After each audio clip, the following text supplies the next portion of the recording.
we've spoken about how important it is to do the mental work or the mental preparation so that when you go into labor and birth, you feel safe and calm and relaxed, and so that your fear and your mind doesn't trick you into going into that fight or flight response. And so now we're going to talk about how do you train your mind? Like, how do you mentally prepare for labor and birth?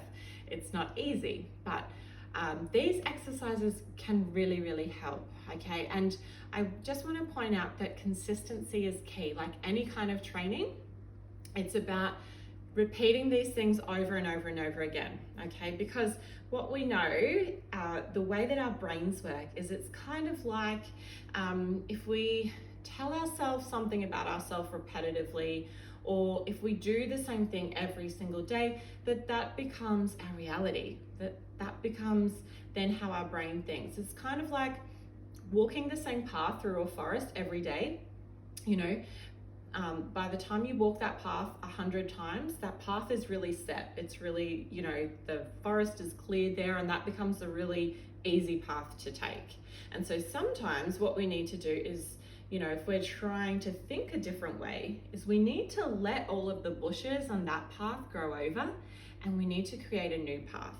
And so to do that, we need to walk that different path in our mind every single day. And so that is by, you know, consistency. I want you to do these exercises a lot. Each time you do these exercises, you're walking that different path and you're retraining your mind and doing this mental preparation. Okay, so let's jump in. The first one is mindfulness. Now we hear mindfulness a lot, okay? Like it's this new age kind of thing. And it is, but it's scientifically proven, the research is there that this actually works. So, you know, we spoke about before about how when we're in the fight or flight response, our breathing becomes rapid. So I'm scared, I'm running away. But when we're calm, we've got nice, deep, long breaths. Okay. And we've got a video in here about breathing techniques. So when we are doing mindfulness, we are sitting still, we are doing long, deep breathing, and that's all we're focusing on is just our breath, okay? We're not thinking about the past, we're not thinking about the future. We're just being present in our body in this period of time. And this long, deep breathing, what do you think it does? It tricks our body into going into that rest or digest or feed or breed or nice calm nervous system response, which tells our body we are safe, okay? Helps us to feel safe and calm within our body and just be in this present moment, okay? So this is a very, very powerful technique, and there are lots of amazing apps out there. Expectful is one of my favorite ones, but there are many that you can choose from, even free YouTube videos that you can do to help either do like a guided mindfulness or a guided meditation, or you can just do it on your own, whatever suits you. But mindfulness really, really works, okay? The other thing that you can then do is some positive visualization.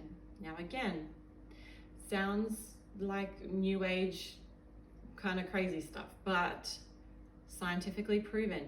Professional athletes do this, okay? Because when we positively visualize something, or we see in our mind's eye us doing something, or we draw it out, we are actually then more likely to do that. So if I go back, professional athletes, they will visualize themselves kicking the winning goal or running across the finish line in first place, because our thoughts become our actions, okay? And so positive visualization, it works, and I encourage you to do that. See yourself birthing your baby in whatever which way that you want to, okay? Now, something else that goes hand in hand with this is positive affirmations. So this is hearing the words, okay? And what I will say is that there are affirmations that will hit home harder for different people. You know, it's really about finding the affirmations that really do something to you, that really mean something to you. And I encourage you to write them yourself. So for instance, for me, you know, I really wanted to achieve a physiological birth the second time round after not being able to do it the first time.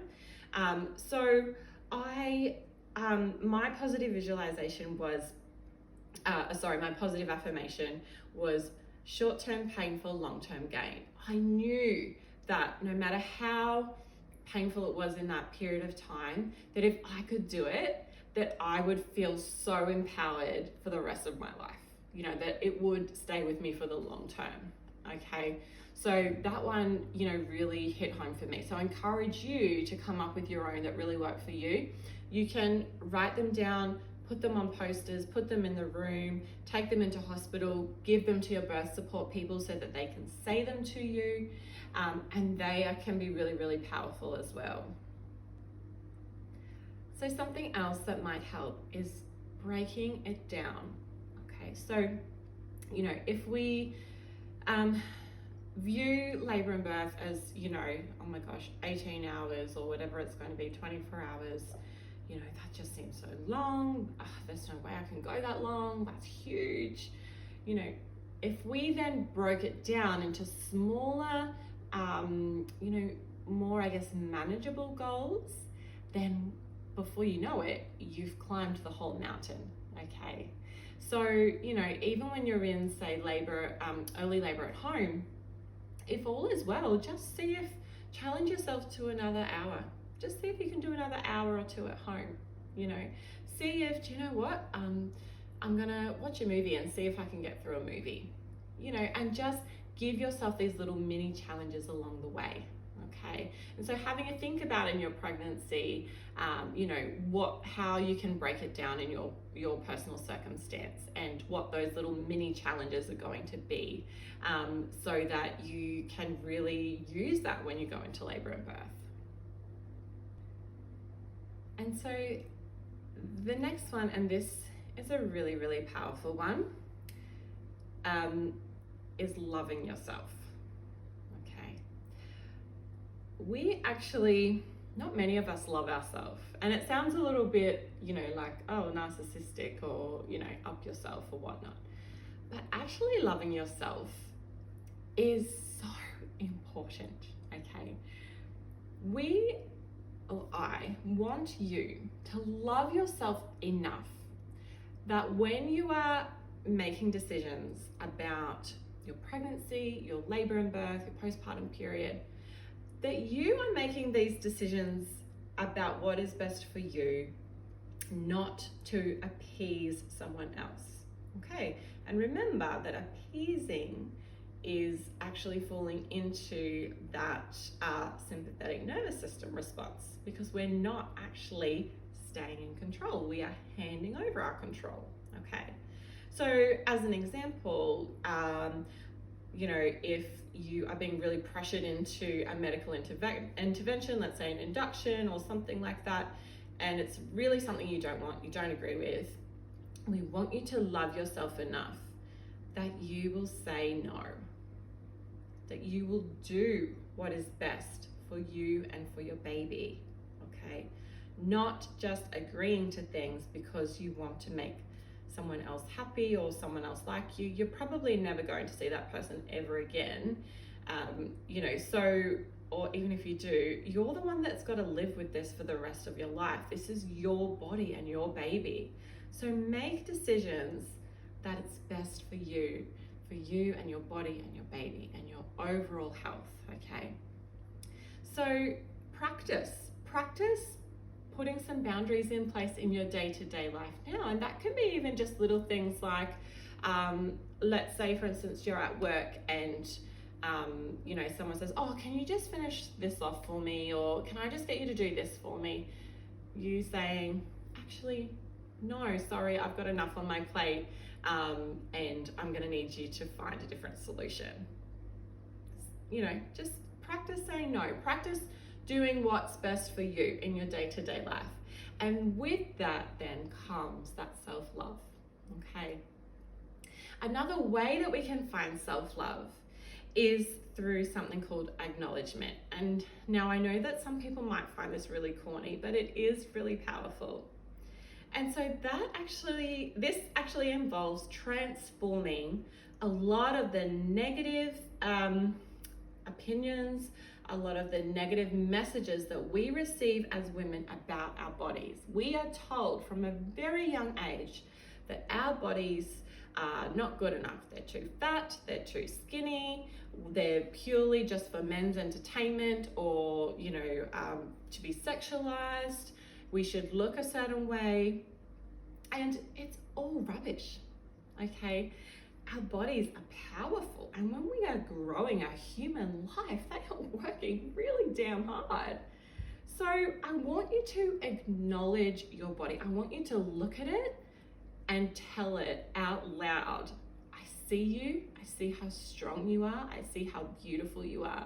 And that might just be, looking at how amazing your skin is, that it can stretch to accommodate all of this extra, weight and baby and everything that your skin is carrying. It might be your feet that you're walking around on all day that are sore by the end of the day, but saying, thank you, feet, you're doing an amazing job carrying me around all day. Whatever it might be, I want you to look at yourself with love and appreciation and admiration at what your body is doing, instead of looking at yourself, oh my gosh, I put on so much weight on my thighs, or whatever it might be.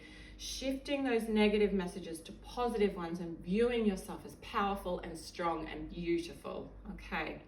And this is also important because when we go into labor and birth, we need to feel completely uninhibited. So if we're too scared to, be naked or show off parts of our body in front of our partner or the midwife or whatever it might be, because we're worried about what we look like, we're not going to be completely comfortable. We're not going to be fully in that nervous system response of, the rest and digest or feed and breathe, because there's going to be a little part of us that's fearful about what other people are thinking of us, and we don't want any fear. So we need to feel completely uninhibited and be like, you know what? I am amazing. I don't care what I look like because I'm strong and I'm powerful. I'm in labor. I'm giving birth. I'm an absolute goddess right now. Okay, so really shifting away from that and transforming those thoughts to love your body and love yourself. It's really important. So then the next one is exercise. So what happens when you exercise is that your body is doing these, strenuous activities, and we then want you to try and control your breathing, control your breath. And this is part of that mental preparation that goes into it, is if you can actually practice, by doing yoga or Pilates or walking or whatever it is, feeling tired, feeling like, oh, this is really hard, but, I'm gonna see if I can just go a little bit longer, another 5 minutes, or I'm really gonna practice my long deep breathing while my body's doing this. It's hard, but that's all going to help when you go into labor and birth as well. And the last thing is knowledge.